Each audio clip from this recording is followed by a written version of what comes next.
the budget effectively seems to be being driven by keeping the Labour Party factions together and ensuring he can get whatever they do announce through Parliament. So I don't have high expectations for it being a sort of, oh wow, this is sort of really getting to grips with things budget, but it will definitely be done to keep the fiscal rules on balance, at least for now.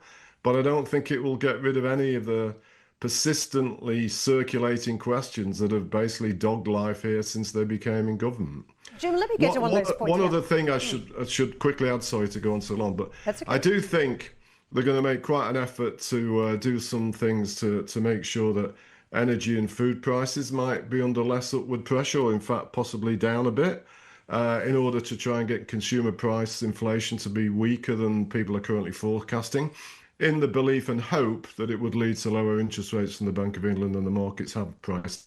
Yeah, important addition there around the cost of living and any measures to target that. Let me just circle back to your comments around welfare, because what we're seeing in terms of the narrative internationally is that the Chancellor will try and scrape every single penny she can to try and address the fiscal position, but without tackling some of the spending issues. And what has been floated in recent days again around this two-child benefit cap that was introduced by the Tories back in 2017, effectively stopping parents from claiming any more universal credit after 2 children. If that is removed, does that mean that we really are seeing a government that makes a mockery out of benefits here, tackling those benefits when the estimates are that about 35% of the UK population relies on some form of benefit? Well, I think if you really want to wade into the whole benefits issue in its full breadth, I think there's bigger issues than the two-child benefit payment.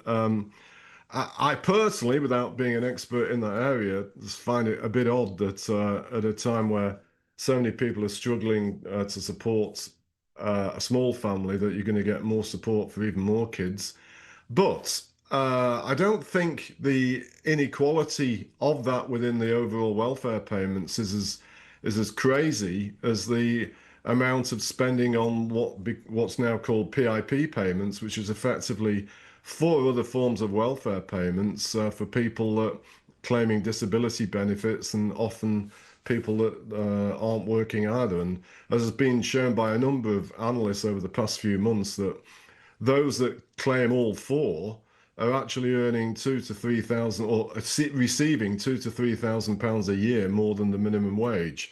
And as an economist thinking about these things, that there is clearly something badly wrong about that. And then on the pension triple lock, apart from the rather colossal fact that it's completely unfair from an intergenerational perspective on younger working people, it's increasingly, because people are aging, of course, and living longer, costing those that are paying tax more and more, and we can't afford that either. And the sums on those two things are much more dramatic than the child benefit issue, in my opinion. Jim, as an economist, you're well aware of the fact that the UK simply has one fundamental issue, and that is the trend problem of productivity. How do you best tackle that? Of course, there's been talk about streamlining planning systems, but ultimately, is the miracle answer, would that be AI?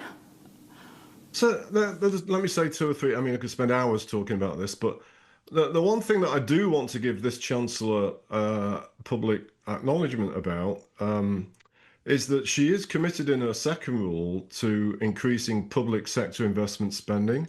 And it's interesting, in a sort of wartime type 8-10 speech, where it seemed for a while they were going to break the manifesto pledge and raise income tax, she went out of her way to say that she wasn't going to touch that.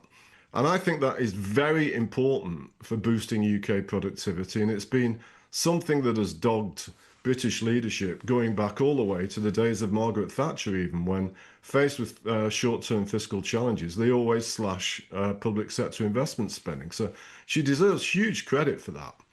I would like to see much more ambition from them on that, and something that I'm very involved in my sort of week-to-week life to do with the North, is serious commitment to so-called Northern Powerhouse Rail.